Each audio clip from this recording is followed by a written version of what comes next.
un petit rappel parce que lorsque nous regardons un petit peu l'actualité de ces jours, pour ceux qui suivent justement les médias,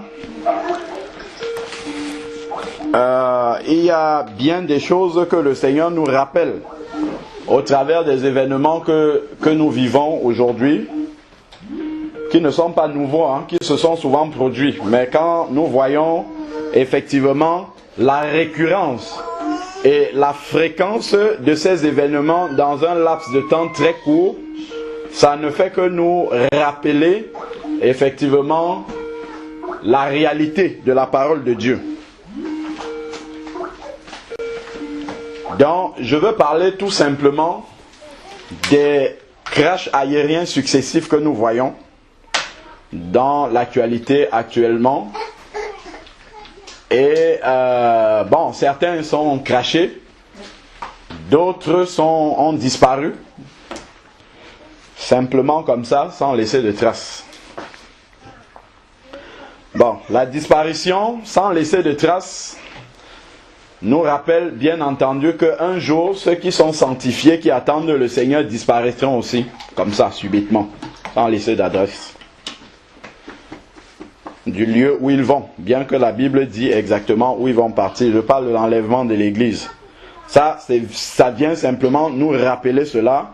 Ce sont des personnes qui avaient des familles, qui avaient des proches, qui avaient des patrons, qui avaient des épouses s'ils n'étaient pas en famille, qui ont laissé beaucoup de choses, qui avaient des biens.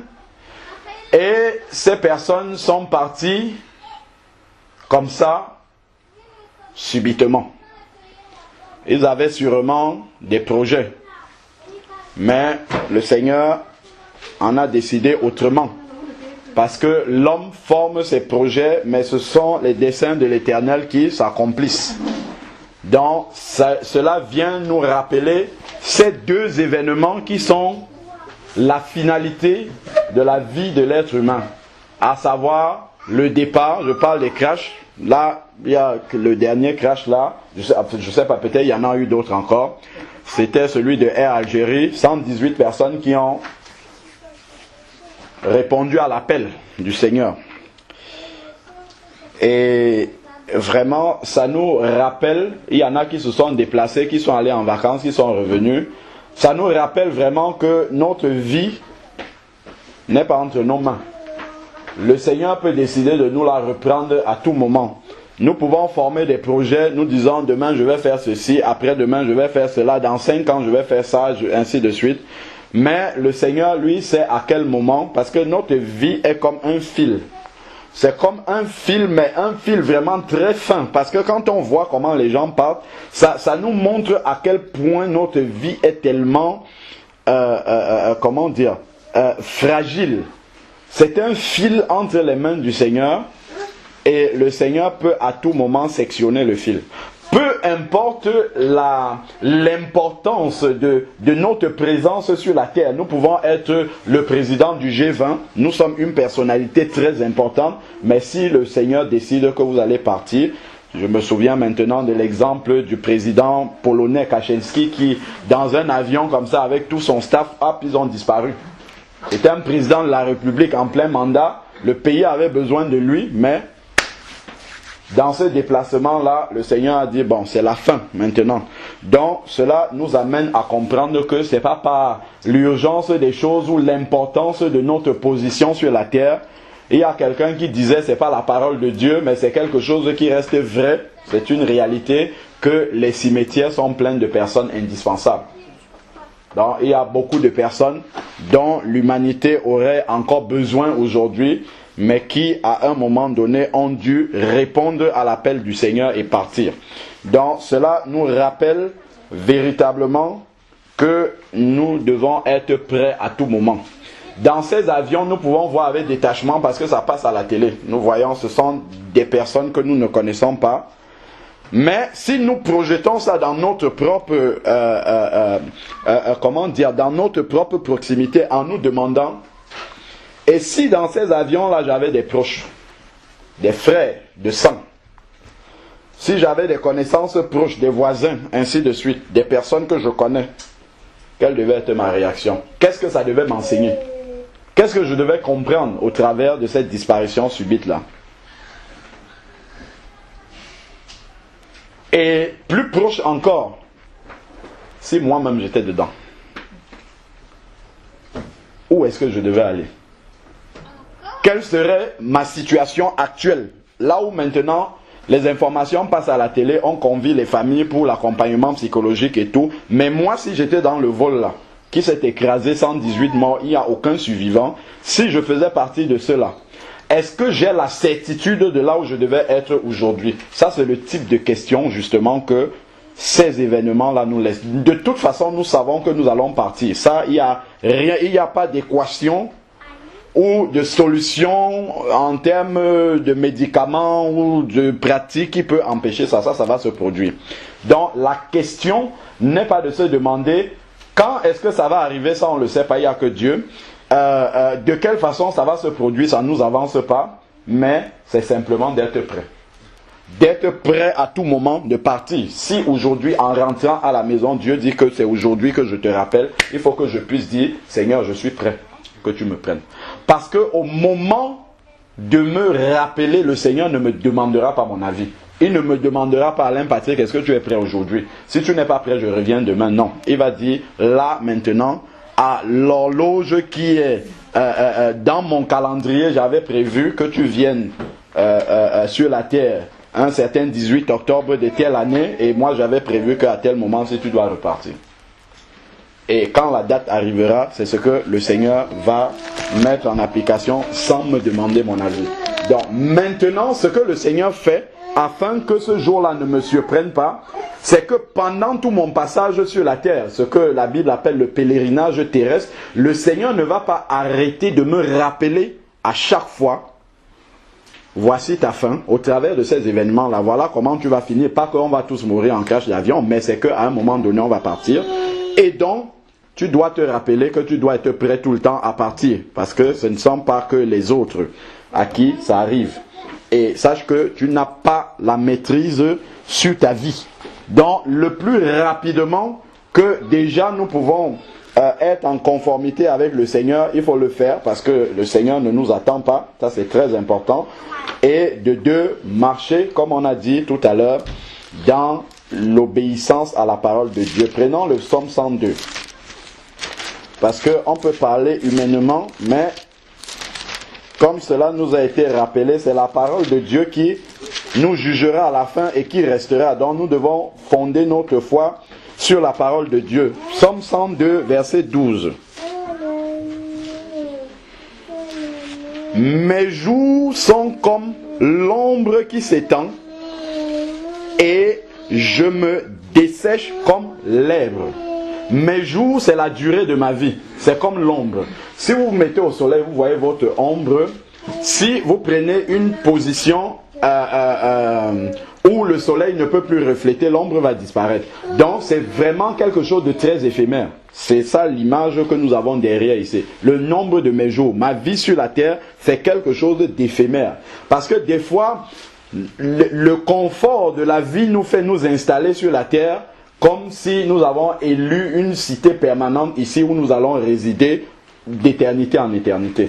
Il faut bien que nous nous rappelions bien que malgré tout le confort que nous avons, nous sommes de passage. À un moment donné, il faudra partir.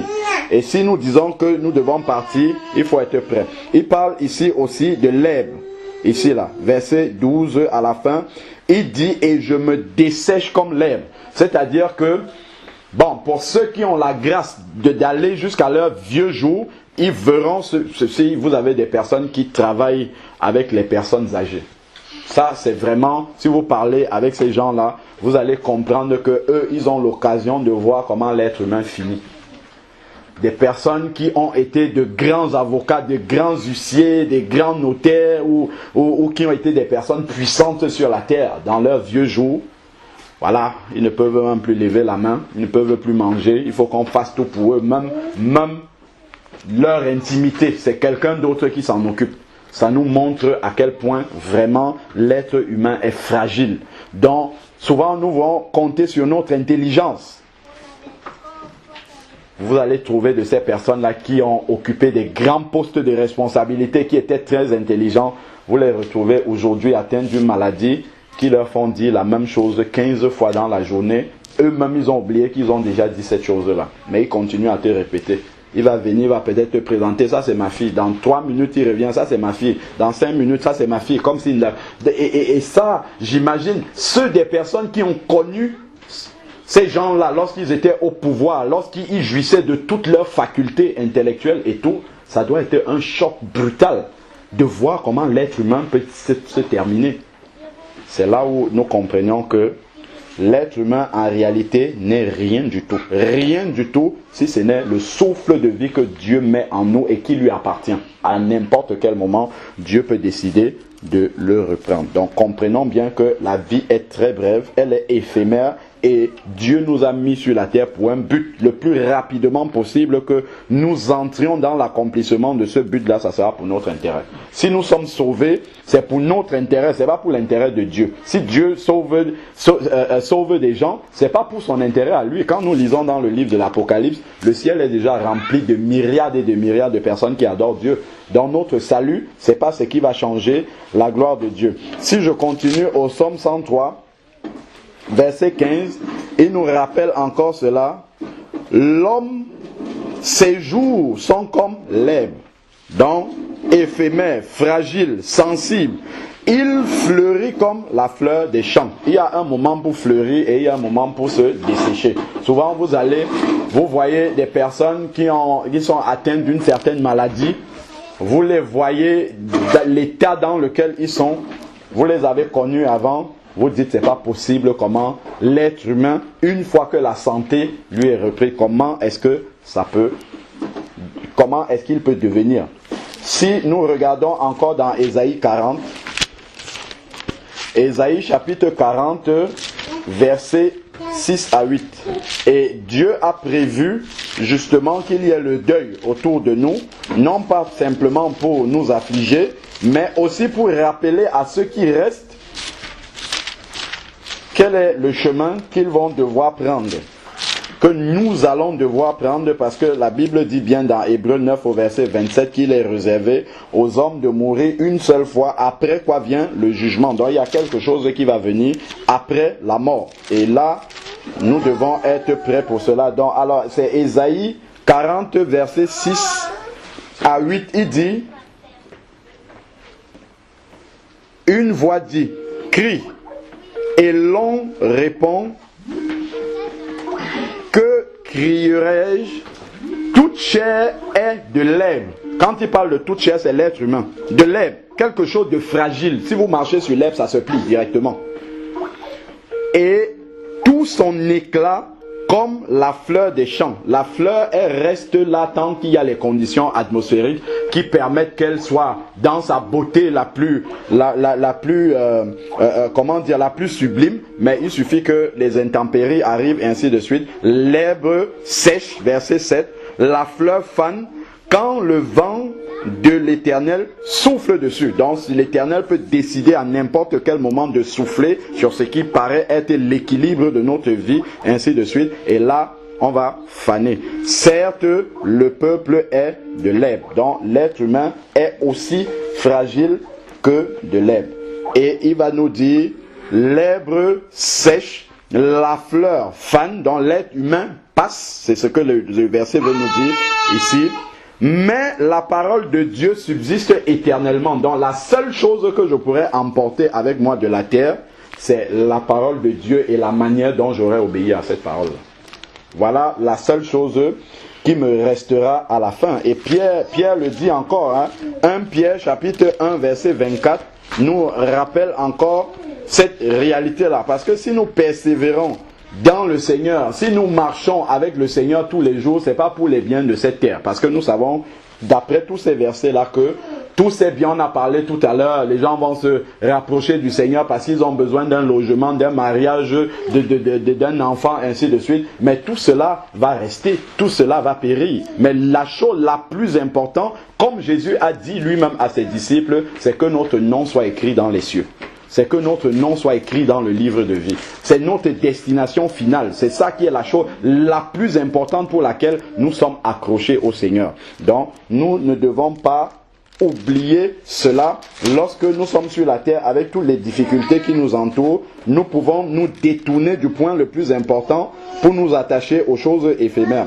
Verset 24, 1 Pierre 1 verset 24, car toute chair est comme l'herbe et toute sa gloire comme la fleur de l'herbe. La gloire, la réussite de l'être humain, c'est comme une fleur, donc qui peut s'arrêter lorsque le Seigneur décide. L'herbe sèche, la fleur tombe, mais la parole du Seigneur demeure éternellement. Ce ne sont que des rappels. L'herbe est fragile et passagère. Si je prends Jacques 1, verset 10, parce qu'il faut souvent que lorsque nous avançons dans la vie, que nous nous arrêtions sur la parole de Dieu et de savoir si nous sommes toujours dans cette préparation-là. Jacques 1, verset 10, nous dit que le riche, au contraire, se glorifie de son humiliation, car il passera comme la fleur. La richesse n'est pas mauvaise, mais ça peut nous faire très vite oublier notre dépendance au Seigneur. Très rapidement. Donc le riche aura moins d'occasion de s'arrêter pour réfléchir à la brièveté de sa vie, au fait que sa vie soit quelque chose d'éphémère, qui peut passer et donc sur laquelle il n'a aucune maîtrise. Parce que souvent le fait d'avoir des moyens, d'avoir tout ce confort-là autour de nous, peut nous faire oublier que nous n'avons aucune maîtrise sur le souffle de notre vie et que nous devons y faire très attention. Jacques 4, verset 14, ensuite, nous dit: vous qui ne savez pas ce que votre vie sera demain. Vous qui ne savez pas ce que votre vie sera demain. Vous êtes une vapeur. Si tu chauffes de l'eau là sur ta table de cuisson, lorsque ça bout, tu vois la vapeur qui monte et après quelques instants, il n'y a plus de vapeur. Voilà comment le Seigneur considère la vie de l'être humain à l'échelle de l'éternité. Même si tu as eu la grâce de vivre 100 ans sur la terre, à l'échelle de l'éternité, c'est comme une vapeur qui paraît et qui disparaît aussi rapidement qu'elle est apparue. Alors, donc, nous devons bien comprendre cela.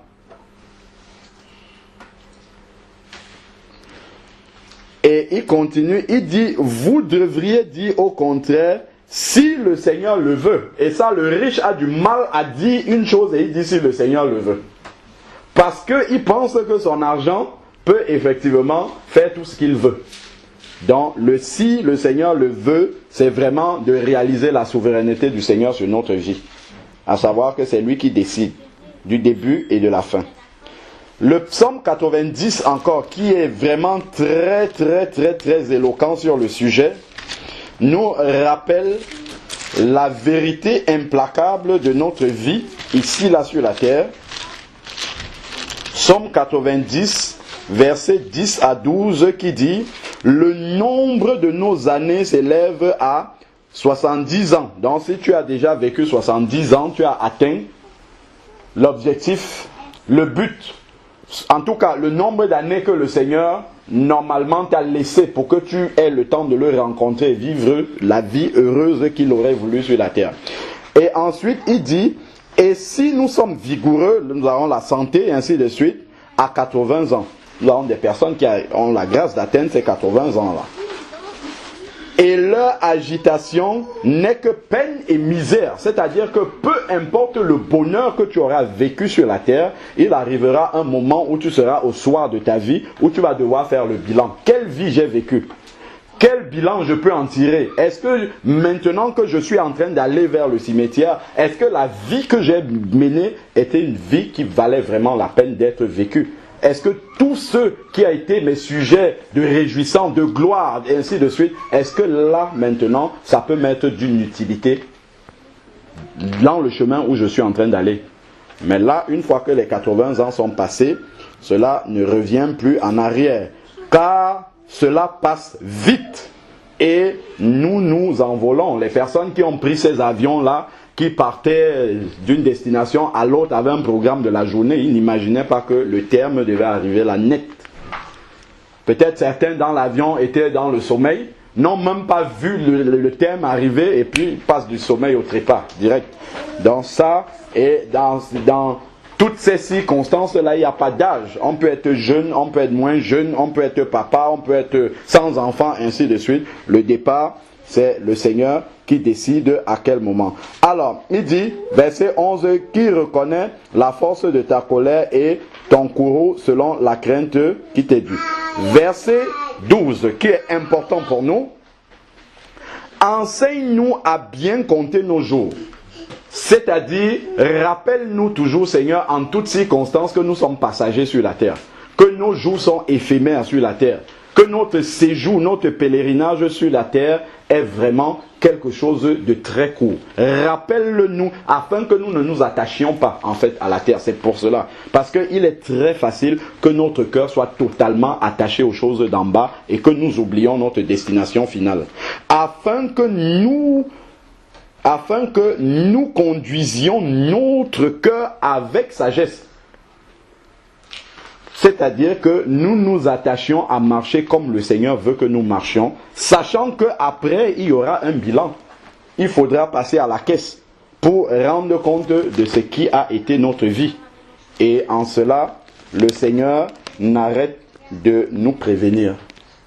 Nous avions un ami en commun, en tout cas une connaissance avec Sylvain qui est là, que nous avions connu à Clermont-Ferrand, qui est un jeune comme nous, qui vivait au Canada, est parti, comme vous êtes parti en vacances là au pays, avec un enfant de 10 mois, il est arrivé au pays, je sais pas, il allait, voilà. Il allait en fait pour un deuil à Banjul dans son village, et la nuit, il est arrivé quand on était en train d'étrangler, et le matin il s'est levé, il a commencé à tousser, une toux en fait interminable, et son cousin l'a amené à l'hôpital, et il est mort. Voilà, donc c'est quelqu'un avec, voilà, donc voilà quelqu'un qui est jeune papa. Il a 30 ans la veuve. Voilà, la veuve a 30 ans, qui descend au pays pour rendre visite à la famille, comme nous avons l'habitude de le faire normalement, et qui ne sait pas qu'il ne remontera plus au Canada pour retrouver son domicile. Bon voilà, la veuve qui va se retrouver à devoir continuer la vie toute seule. Donc ça vraiment, ce sont des événements qui nous montrent que nul n'est, affranchi de cela. C'est-à-dire que lui n'a pas raté un examen que nous avons réussi. Et il n'a rien fait pour que ça lui arrive à lui. Mais le Seigneur, à un moment donné, avait son calendrier et la chose est arrivée.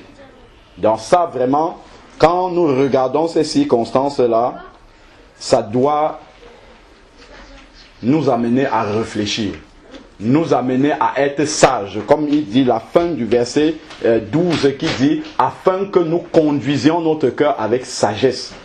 Que lorsque nous faisons quelque chose, que nous sachions vraiment que souvent nous poursuivions tellement des buts sur la terre que nous oublions en fait que même si ces buts sont réalisés, après nous pouvons partir. C'est très important.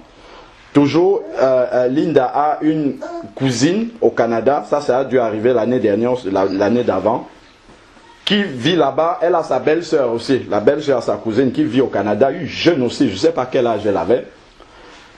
Elle va en vacances, toujours pareillement au pays, elle va en vacances au pays, 25 ans, voilà, 25 ans. Elle passe un séjour normal, elle a sa sœur qui habite dans le nord du pays, qui est mariée là-bas, qui travaille dans le domaine de la justice. Elle dit, bon, ben, il faut que j'aille rendre visite à ma soeur qui est dans le nord. Elle passe un séjour agréable.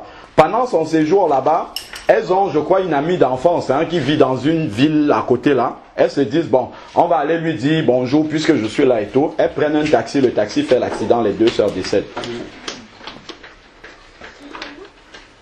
La cousine de Linda au Canada avait les clés de l'appartement de celle qui est partie là-bas. 25 ans, parti comme ça. Cela nous montre vraiment en fait que nous sommes impuissants devant ça. Nous aurons beau pleurer toutes les larmes de notre corps, si nous sommes directement concernés, mais nous ne pourrons pas traverser la limite de la tombe. La personne va partir seule.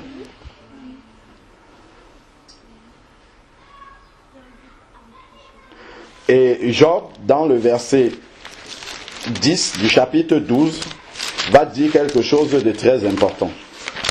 Job, chapitre 12, verset 10.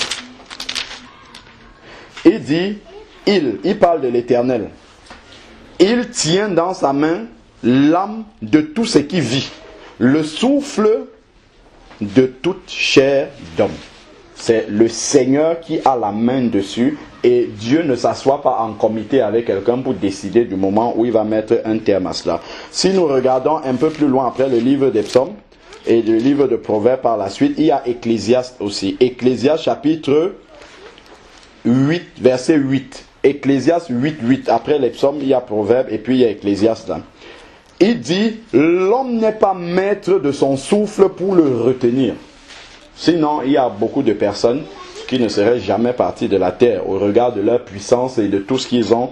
Ils avaient comme sérénité, comme assurance, comme puissance dans ce monde. Ils ne seraient jamais partis. Mais il est dit ici, l'homme n'est pas maître de son souffle pour le retenir et n'a aucune autorité sur le jour de sa mort. Il n'a aucune autorité. Toutes ces circonstances-là nous rappellent cette vérité implacable de la parole de Dieu, que même celui qui ne connaît pas Dieu, qui n'a aucune affinité, si je peux le dire ainsi, avec la parole de Dieu, est unanime là-dessus. Il est obligé parce que la mort, il n'a pas de réponse. Il sait qu'il n'a pas non plus de maîtrise là-dessus. Il n'y a point de remission dans ce combat. Le combat contre la mort, il n'y a pas de remission. Et la méchanceté ne donne à ceux qui les aissent aucun échappatoire. Donc, ce n'est pas parce qu'on aurait été méchant sur la terre ou puissant même sur la terre que cela va nous affranchir de ce rendez-vous éternel-là. C'est le seul rendez-vous qu'on ne peut pas rater. On peut être en retard à tous les rendez-vous. Le jour de ton mariage, tu peux être en retard. Le jour de l'examen, tu peux être en retard. Tout ce que nous avons à faire sur la terre, nous pouvons être en retard. Mais le jour où nous devons répondre à l'appel de Dieu, il n'y a aucun retard. Nous sommes à l'endroit où il faut, à l'heure précise, où il faut, et ça se fait comme l'Éternel a décidé. Ça, devant cette réalité-là, tout ce que le psalmiste demande à l'Éternel, c'est rappelle-moi cela afin que je sois sage dans ma façon de vivre, dans ma façon de marcher, parce que je sais que viendra un jour où il faudra rendre des comptes. Amos chapitre 4 verset 12 nous dit, prépare-toi à la rencontre de ton Dieu, parce qu'il y aura un moment du bilan. Il y aura un moment comme celui qui entre dans le magasin, qui prend le caddie, fait les courses, ainsi de suite. À un moment donné, il doit passer à la caisse et dire ce qu'il a dans son caddie pour qu'on calcule le prix. De la même façon, nous savons par la grâce de Dieu, avec sa parole, les choses qui vont devoir passer devant le Seigneur pour qu'il les scanne. Et nous devons tout faire pour éliminer cela tant que nous sommes encore sur la terre. La mort arrive comme lorsqu'on vous prend une photo. Si aujourd'hui je prends la photo au frère Georges, il va rester exactement, c'est comme s'il va être momifié dans cet état-là. Il va être cristallisé tel qu'il est là. Avec sa même chemise, son même pantalon. Si dans 100 ans, les générations d'après tombent sur la photo et regardent cette photo-là, ça sera toujours comme si Georges est assis là. Exactement comme il est là. C'est de la même façon que la mort intervient. C'est comme si on vous flash sur la route, paf, on prend la photo nette telle que vous étiez. Donc Dieu nous prend dans cet état-là. Donc quand nous nous mettons souvent dans des états ainsi de suite, sachant que où l'enlèvement peut arriver, où la mort peut nous frapper. Si je suis frappé d'une crise cardiaque, à ce moment je rencontre Dieu dans cet état-là. Peu importe. Dieu, tout ce qu'il va faire, c'est toujours de me rappeler dans sa parole que attention. Attention parce que tu n'as pas la maîtrise là-dessus. Si tu viens me rencontrer dans un état qui n'est pas un état convenable pour entrer dans le ciel, il y aura des problèmes. Et ce n'est pas quelque chose qu'on peut rattraper. Comme nous avons vu dans Luc 16, le riche qui demande qu'il doit retourner sur la terre pour un an. On ne peut plus retourner. Une fois que c'est fait, c'est fait. Donc, nous devons bien être conscients de cela. Si je prends, donc nous sommes dans Ecclésiaste, si je prends le chapitre 9 maintenant, verset 7, il nous dit,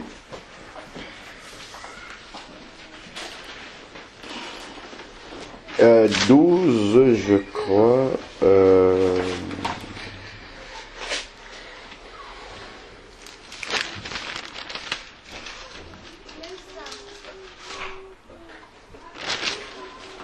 Je vais prendre plutôt Ecclésiaste 11, verset 9, autant pour moi.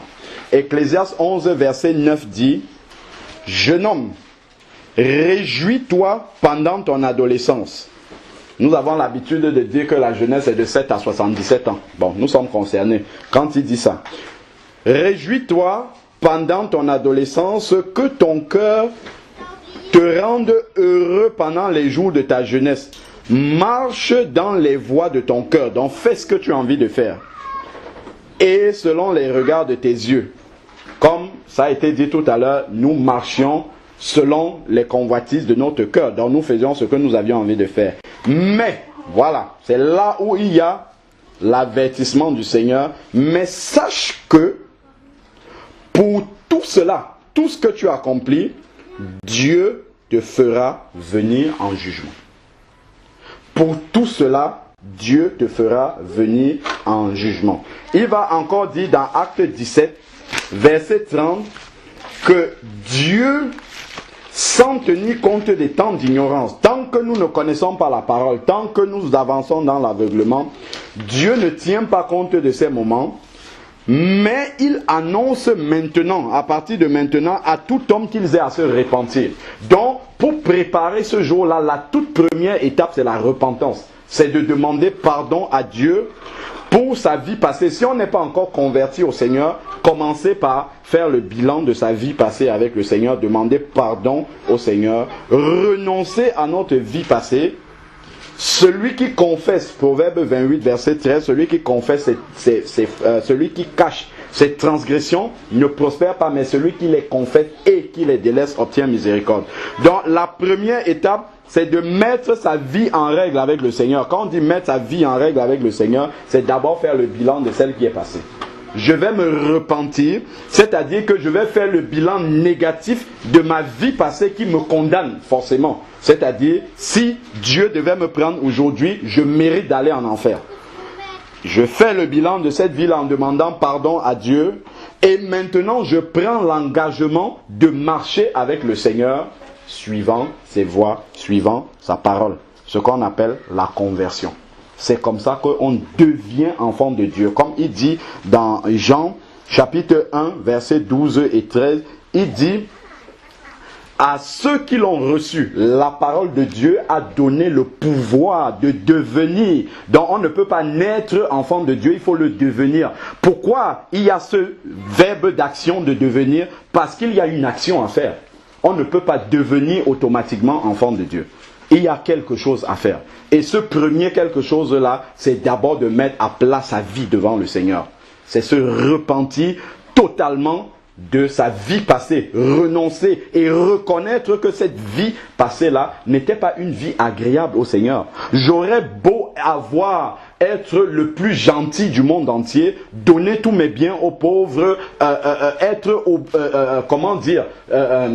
quelqu'un qui est apprécié de tout le monde, ainsi de suite, pour ma générosité, pour ma bonté. Tout cela n'est qu'un linge souillé devant le Seigneur. Parce que la seule justice qui peut entrer dans le ciel, c'est celle de Jésus. Et cette justice-là est donnée en cadeau. Lorsque nous avons fini cette étape de la repentance et que nous acceptons, nous recevons Jésus dans notre vie. C'est-à-dire que nous prenons l'engagement désormais de conformer notre vie à ses règles, à sa parole, à vivre comme le Seigneur veut. Et il continue au verset 31, acte 17, verset 31. Pourquoi il appelle tous les hommes en tout lieu à la repentance? Parce qu'il a fixé un jour où il va juger le monde selon la justice. Quand il dit le monde, nous faisons partie du monde. Donc il y a un moment où nous devrions venir devant le Seigneur pour répondre de ces actes-là. Donc nous devons nous repentir. Si nous ne sommes pas encore convertis, accepter, recevoir Jésus dans sa vie et marcher avec lui. Une fois qu'on a reçu Jésus dans sa vie, encore une fois, ça ne veut pas dire que je vais dire, bon, maintenant que Jésus est dans ma vie, c'est bon, je continue à vivre comme je veux. C'est que le résultat sera le même que celui qui n'a pas donné sa vie au Seigneur. Si nous prenons Matthieu chapitre 3, versets 8 et 9. Matthieu chapitre 3, versets 8 à 9, nous rappelle quelque chose, et puis je crois que ça a d'ailleurs été abordé dans l'échange tout à l'heure. C'est Jean-Baptiste qui disait aux personnes qui venaient là, les pharisiens et les sadducéens, tous ces gens-là, qui venaient lorsqu'ils baptisaient les gens au Jourdain, il disait, produisez donc du fruit digne de la repentance. Produisez donc. Donc c'est une conséquence. Si tu es un enfant de Dieu, ta vie doit produire le fruit qui montre que tu as changé. Si tu n'as pas changé de vie, si tu mentais et que tu continues à mentir, ça veut dire que la repentance n'a pas été sincère dans ta vie. Si tu volais et que tu continues à voler, moi j'étais un grand voleur des transports, je prenais le train sans payer, les métros sans payer, ainsi de suite. Mais aujourd'hui, je ne peux plus faire une chose pareille. Parce que la conscience d'avoir reçu le Saint-Esprit dans ma vie, on a dit tout à l'heure que puisque nous sommes le temple du Saint-Esprit, partout où je vais, j'amène le Seigneur avec moi. Donc, en commettant ces infractions-là avant, je n'avais pas la conscience, parce que si le contrôleur ne me voit pas, c'est bon, j'ai tout bénéfice, j'ai tout gagné. Il y avait même une expression que j'utilisais avec mes frères, j'ai fait un voyage propre. Ça veut dire qu'on ne m'a pas attrapé. C'est l'expression que nous utilisons. Mais maintenant, quand la conscience du Seigneur est là, que je suis avec le Seigneur et il me voit partout où je suis, directement, le fait d'être conscient que Dieu est avec moi partout où je vais et que j'ai renoncé à ma vie passée. Donc, les gens qui vivent autour de moi, qui m'ont connu avant, doivent pouvoir témoigner de cette transformation-là dans ma vie. S'ils me voient vivre au quotidien, ils doivent pouvoir dire, Alain Patrick, je le connaissais avant, mais avant, je le voyais faire ça. Maintenant, quand je le vois, le même qui réagissait de telle façon, dans telle circonstance, quand je le vois, il n'y a pas photo entre les deux. Pourquoi? Parce qu'entre-temps, la mort est arrivée. On a parlé du baptême par immersion tout à l'heure. Plongé dans l'eau, symbole de la mort à l'ancienne vie, et résurrection lorsqu'il sort à une nouvelle vie. Mais ça doit se... La seule vérité qui vient témoigner de la réalité de ce baptême, c'est que ta vie soit transformée. Si ta vie n'est pas transformée, tous les rites que tu peux être plongé dans l'eau 17 fois, sorti, tout ça ne vaut rien devant Dieu. Si dans tes actes quotidiens, si dans la parole qui sort de ta bouche, si dans tout ce que tu fais, la conscience justement d'être devant le Seigneur n'est pas là, ça veut dire que tu n'es pas converti. Si le remords ne vient parce que ça peut arriver de chuter accidentellement, on ne dit pas que ceux qui sont convertis deviennent parfaits. C'est pas ça qu'on dit. Mais c'est que si ta conscience est morte par rapport à la transgression de la parole de Dieu, c'est que tu n'es pas né de nouveau.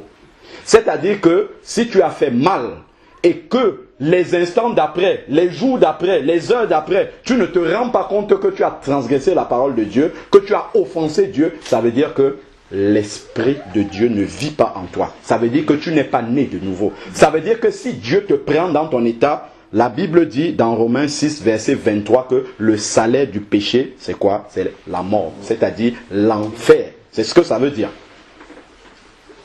Donc, c'est vraiment cette nouvelle vie qui vient attester. Il y a des personnes, on lance l'appel à l'église, ils lèvent la main, ils viennent, ils reçoivent Jésus, on dit que je ne vais plus faire ceci, j'ai choisi ceci, de marcher maintenant. Ils répètent toute la phrase qu'ils ressortent et ils font la même chose. Sinon pire encore avant. Et ils sont des mauvais témoins pour l'évangile. Quand on les voit, on n'a pas envie d'être comme eux. On dit si c'est ça être chrétien. D'ailleurs, on a entendu les témoignages ici. Si c'est ça, être chrétien, je préfère rester dans une relation personnelle avec Dieu. Donc, Jean-Baptiste disait, si vous lisez le verset 7, Matthieu 3, verset 7, comme il voyait venir au baptême les pharisiens, donc c'est ceux qui montraient extérieur. On a les grands apôtres là, les grands prophètes, les grands chrétiens, entre guillemets, qui ont toujours la parole de Dieu dans leur bouche, mais dans leur vie quotidienne, il n'y a rien. Donc c'est à eux ici que Jean-Baptiste parle. Il dit, produisez donc. Donc si tu confesses de ta bouche que tu es enfant de Dieu, ta vie doit aussi confesser que tu es enfant de Dieu. Ton quotidien doit confesser que tu es un enfant de Dieu. Amen. Que tu es reconnaissable. C'est-à-dire que si quelqu'un vient, il ne te connaît pas. Il te voit, il t'observe pendant un certain temps. Il doit pouvoir dire, quand je vois celui-ci et je vois les autres, il y a une différence. Celui-ci, vraiment, il n'est pas comme tout le monde. Il y a quelque chose qui ne va pas. Tu marches dans la rue, tu vois le piéton qui est là, le piéton du feu rouge qui est là. On dit de s'arrêter devant le feu, toi tu viens, tu passes. Mais si tu viens, tu t'arrêtes devant là, déjà les gens vont s'interroger. Ils vont dire, mais oui, qu'est-ce qu'il y a? Il n'y a pas de voiture, pourquoi il s'arrête là? Il est minuit, tu es seul, tu vois. Parce que tu sais que Dieu est là. Il est avec toi à minuit ou à n'importe quelle heure. Ce n'est pas la voiture qui est en train de venir en allure, tu as peur de mourir, que tu ne vas pas traverser.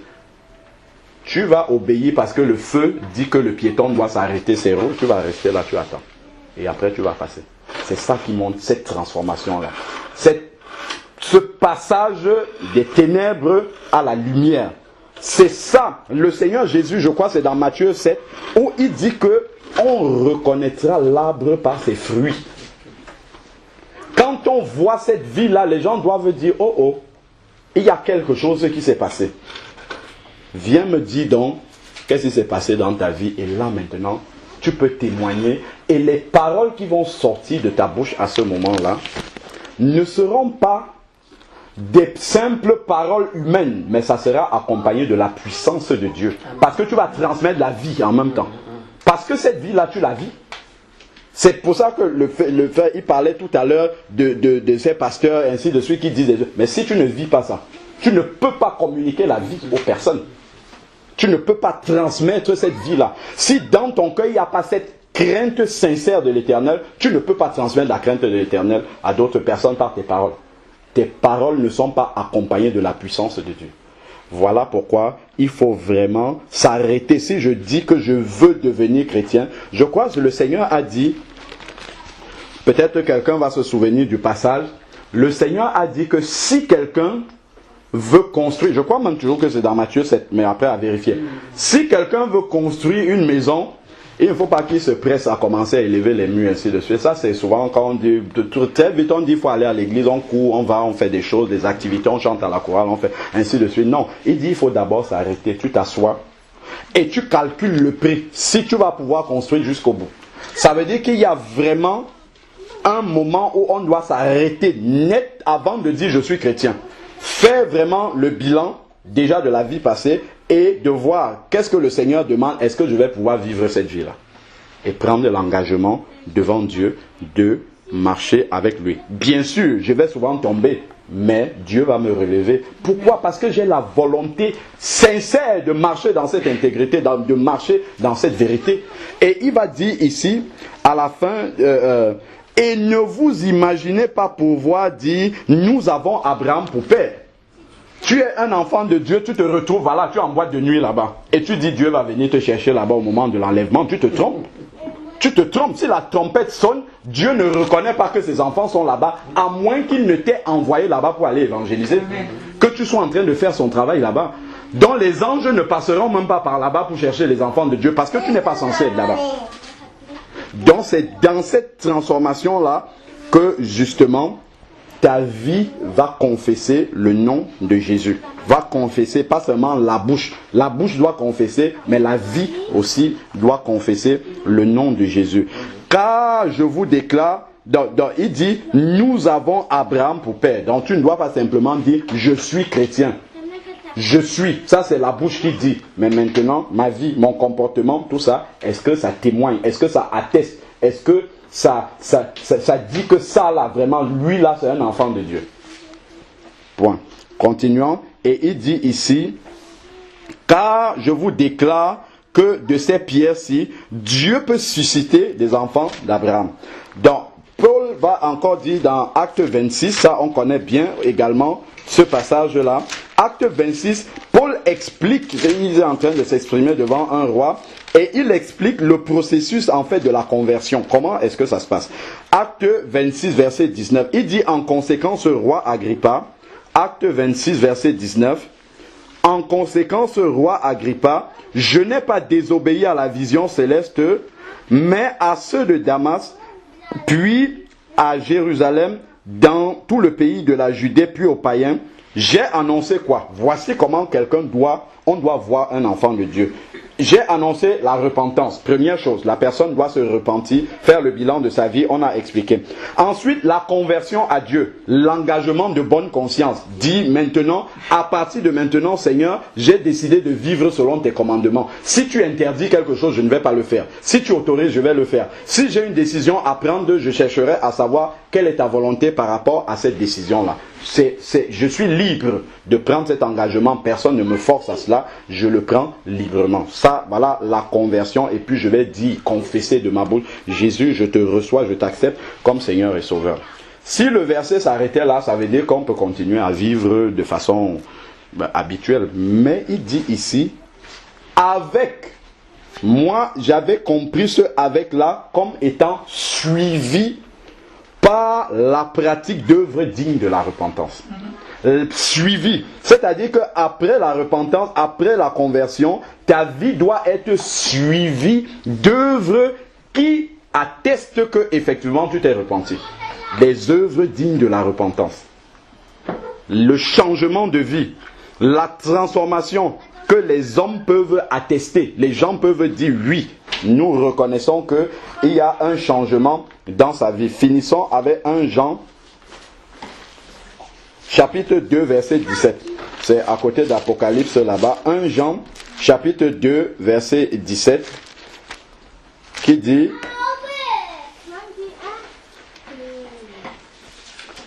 1 Jean, chapitre 2, verset 17 dit... Et le monde passe et sa convoitise aussi, mais ceux qui font la volonté de l'Éternel demeurent éternellement. Ceux qui font la volonté de l'Éternel. Donc tu peux confesser de ta bouche que tu es chrétien, mais si tu ne fais pas la volonté de l'Éternel, tu passeras comme les autres. Quand on parle de passer, c'est ne pas hériter du ciel, ici, là. C'est vraiment aller à la perdition, c'est ça. C'est-à-dire que si tu ne marches pas dans cette volonté de l'Éternel, tu passeras aussi comme les autres. Nous sommes tout à côté de 1 Jean 3, verset 9 à 10, qui nous donne la différence entre un enfant de Dieu et celui qui ne l'est pas. On l'a déjà beaucoup lu, mais on va encore relire. Parce qu'il ne suffit pas de confesser. Il ne suffit pas de se réunir avec les enfants de Dieu. Il ne suffit pas d'avoir été trempé dans l'eau par immersion. Il ne suffit pas de savoir chanter ou prier, ainsi de suite. Mais il y a quelque chose qui montre vraiment que celui-ci est devenu enfant de Dieu. 1 Jean chapitre 3 verset 9.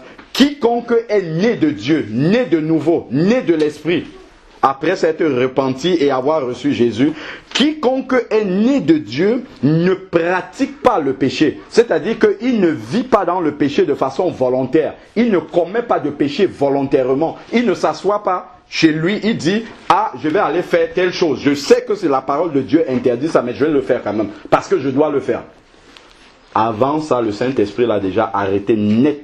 Et lui a dit « Ça là, ce que tu vas faire, Dieu n'aime pas ça. » Maintenant, il dit,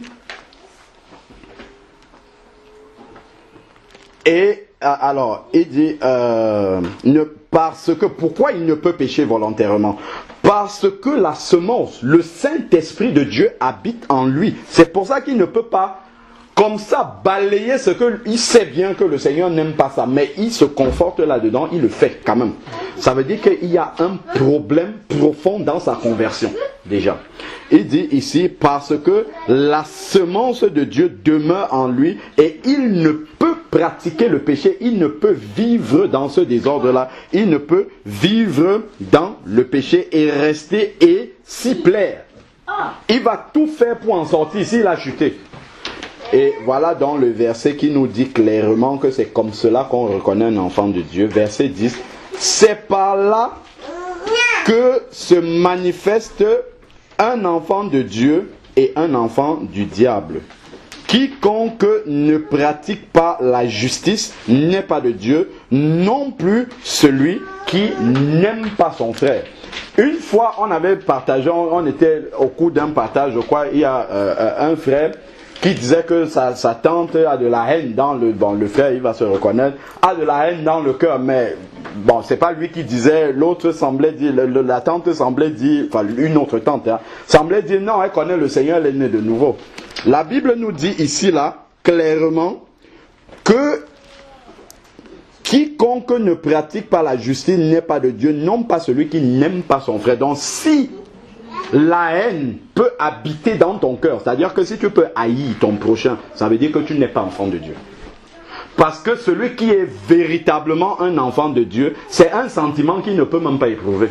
C'est pas possible. Même si on t'a fait quoi, tu ne peux pas éprouver ce sentiment de haine vis-à-vis de quelqu'un qui est une créature de Dieu, que Dieu a créé. Tu ne peux pas haïr cette personne-là. C'est pas possible.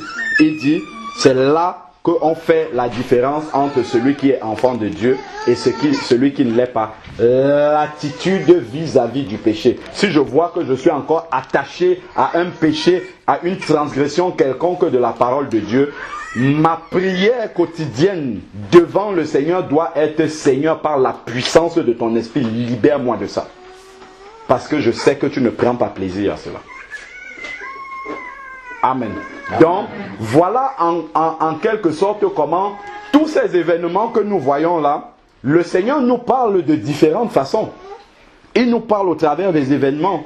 Il nous parle au travers de notre vie quotidienne. Il nous parle au travers des paroles des personnes. Il nous parle au travers d'abord de sa parole.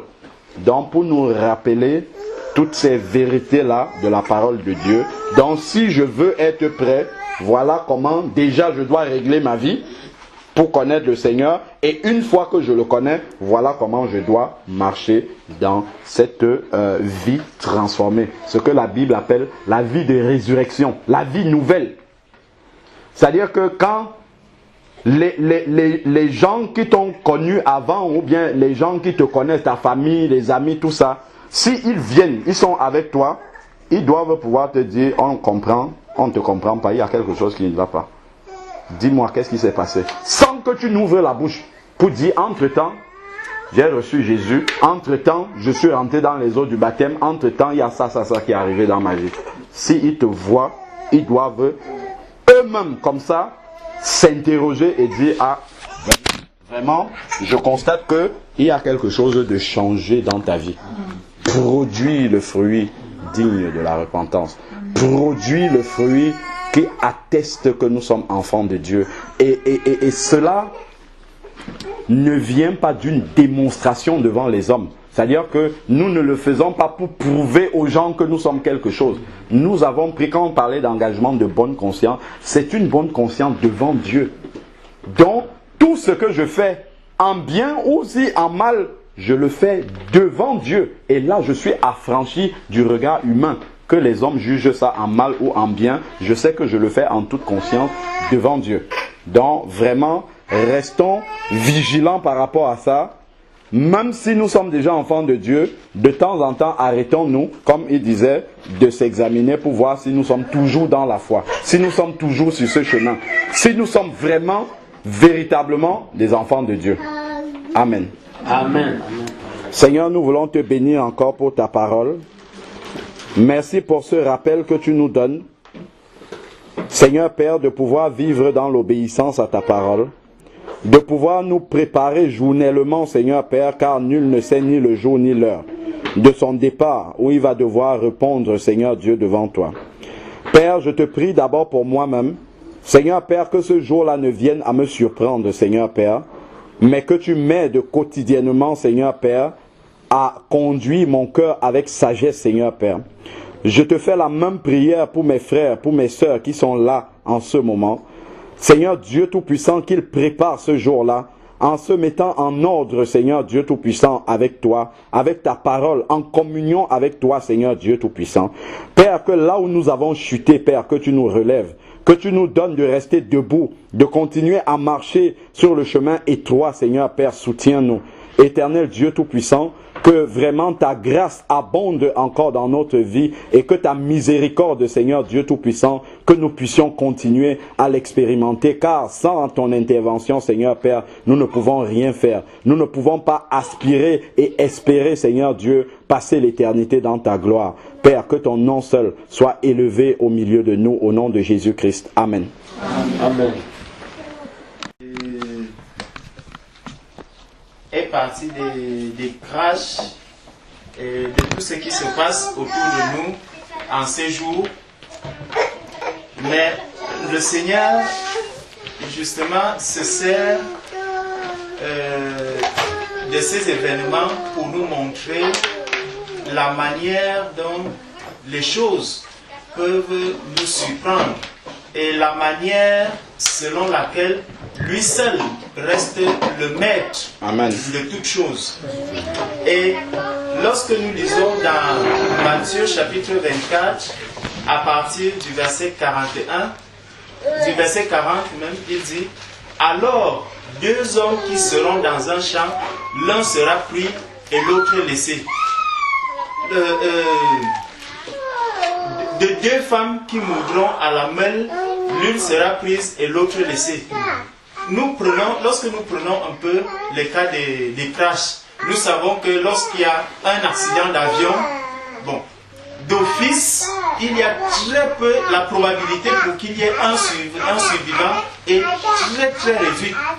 Bon, donc le Seigneur va plus loin et nous dit 2 hommes qui seront dans un champ. Lorsque nous sommes dans le champ, forcément on estime que je suis allé au champ parce que j'étais en forme, j'étais en bonne santé. Bon, entre parenthèses, en bonne santé, ça veut dire que j'ai laissé peut-être ma femme, mes enfants à la maison. Tout le monde sait que nous sommes allés au champ tranquillement, tout allait bien. Mais le Seigneur dit que pendant que nous serons au champ à 2, l'un des hommes sera enlevé et l'autre va rester. Bon, ici, c'est vrai pour l'Église, pour l'enfant de Dieu.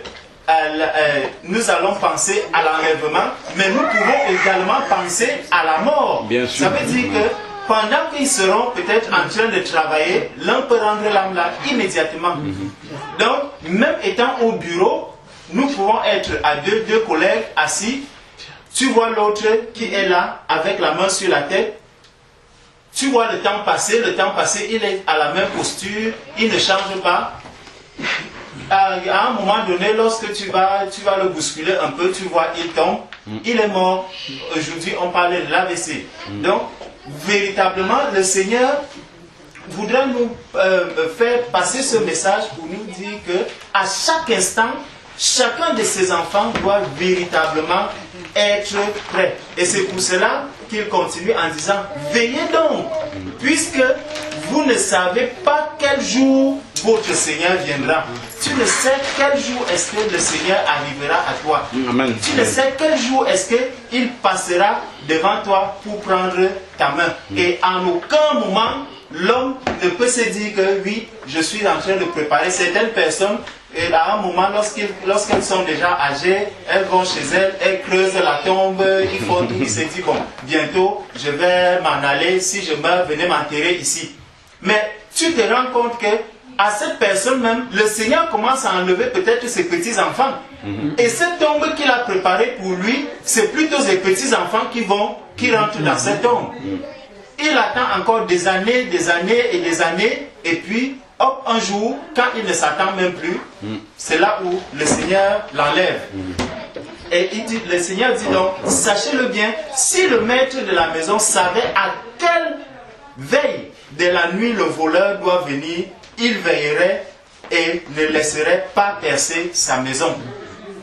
C'est pourquoi vous aussi, tenez-vous prêts, car le Fils de l'homme viendra à l'heure où vous n'y penserez pas. Amen. Donc le Seigneur n'a pas laissé la possibilité à l'être qu'il a créé de savoir à quel moment est-ce qu'il viendra.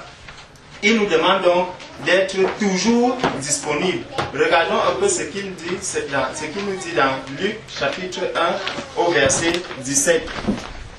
Il dit: il marchera devant Dieu avec l'esprit et la puissance d'Élie pour ramener les cœurs des pères vers les enfants et les rebelles à la sagesse des justes, afin de préparer au Seigneur un peuple bien disposé. C'est le rôle véritable que doit jouer l'Église du Seigneur aujourd'hui. C'est le rôle véritable que doit jouer tous ceux-là qui ont confessé Jésus comme Seigneur et Sauveur. Parce que tout à l'heure, lorsque nous avons suivi l'intervention de notre frère, et ça, quelque part, ça nous montre véritablement le genre, l'église, je peux dire la religion d'aujourd'hui et l'église du Seigneur.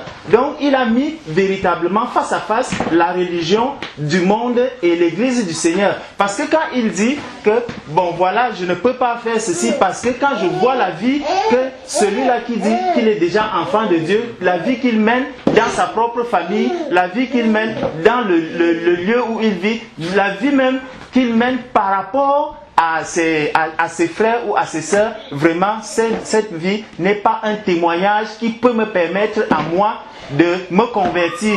Et lorsque nous regardons un peu ce que l'apôtre Paul, comment l'apôtre Paul vient s'adresser à, je crois, à quel roi, c'est dans Actes des Apôtres, au roi Agrippa. Lorsqu'il s'adresse au roi Agrippa, il montre déjà partout où on l'amène pour qu'il se justifie, pour qu'il se défende. Quand il présente la vie qu'il a eu à mener, il dit, attendez, si j'arrive, voilà, il dit, car tu le serviras de témoin auprès de tous les hommes des choses que tu as vues et entendues. Et maintenant, que tardes-tu, lève-toi, sois baptisé et... Non, c'est pas là. Mais c'est que l'apôtre Paul, partout, essaye de montrer à tous ceux auprès de qui il doit se défendre, leur montrer d'abord son passé, il leur montre la vie qu'il a eu à mener, comment il a persécuté les chrétiens, comment il a mis à mort, parce qu'il dit qu'il était même là lorsque Étienne s'est fait lapider. Et il dit, au jour d'aujourd'hui, le Seigneur m'a arrêté net à un moment donné et il m'a dit, voilà, je voudrais que désormais, la vie que tu menais, que tu abandonnes cette vie et que tu commences maintenant une nouvelle vie. Et c'est là où l'apôtre Paul aussi, lui-même, passe maintenant à l'étape de la persécution. Parce que le chrétien qui veut vivre dans l'aisance, le chrétien qui veut vivre dans la paix par rapport à ce monde, doit déjà forcément se poser la question s'il est un véritable chrétien.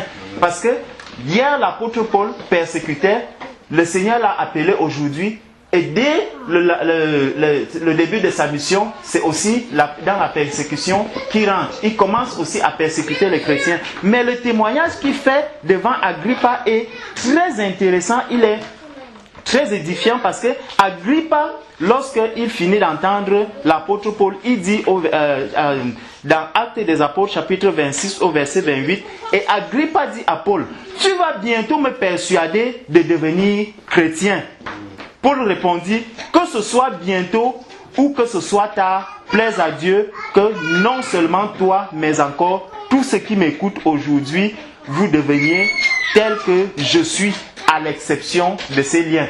Amen. Il dit bien, tel que je suis, donc tel que ma vie est là aujourd'hui. Ma vie est devenue la vie de celui-là qui est humilié, de celui-là qui passe de persécution en persécution, parce que j'ai confessé le Seigneur Jésus, parce que j'ai décidé de changer de vie. Et justement, le Seigneur a appelé Paul. Ce n'est pas Paul qui s'est tourné vers le Seigneur. Comme nous tous ici, c'est le Seigneur qui nous a aimés et il a dit, vraiment au jour d'aujourd'hui, frère Nicanor, tu t'arrêtes et tu te tournes vers moi afin que tu commences à vivre la vie d'un enfant de Dieu. Si ta vie n'est pas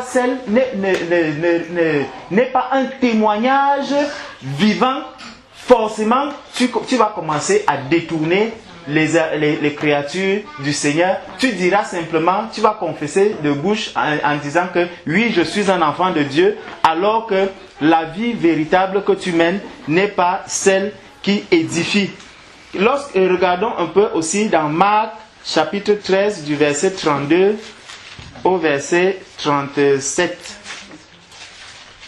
Marc 13, pardon, de 32 à 37. Voilà. Ils allaient ensuite dans un lieu appelé Gethsémane. Non, c'est pas là. Voilà. Pour ce qui est du jour ou de l'heure, personne ne le sait, ni les anges dans le ciel, ni le Fils, mais le Père seul. Prenez garde, veillez et priez, car vous ne savez quand ce temps viendra. Ça confirme que personne ne sait le moment de son départ. Il en sera de même comme d'un homme qui, partant pour un voyage, laisse sa maison, remet l'autorité à ses serviteurs, indique à chacun sa tâche et ordonne au portier de veiller. Donc, veillez donc. Et ça me rappelle justement les deux exemples que le frère a pris tout à l'heure, en disant, ils sont allés au Cameroun, mais ils ne sont plus revenus, ils n'ont plus rejoint leur domicile. Parce que c'était quoi? C'était le temps du Seigneur était déjà arrivé. Il dit, veillez donc, car vous ne savez quand viendra le maître de la maison. Amen. Donc, nous avons des maisons, nous croyons que notre corps nous appartient, nous croyons que notre vie nous appartient. Parce que nous pouvons avoir un bobo, nous pouvons avoir mal à la tête, il y a la sécu qui est là, on va aller, nous irons, on va nous traiter. Mais sachons que le corps que nous portons, la vie que nous avons en nous, cette vie appartient au Seigneur. Cette vie appartient au Seigneur. C'est pour cela que le Seigneur dit, vous ne savez quand viendra le maître de la maison. Donc, quand viendra notre maître, que tu sois païen, que tu sois chrétien, qui que tu sois, sache que tu as un maître. Et ce maître-là, c'est Jésus-Christ. Ce maître, c'est Dieu Tout-Puissant. Et dès qu'il ordonne, la chose se passe. Amen. Tu ne peux pas te passer de cela. Il dit donc, ou le soir, ou au milieu de la nuit, ou au chant du coq, ou le matin. Craignez qu'il ne vous trouve endormi.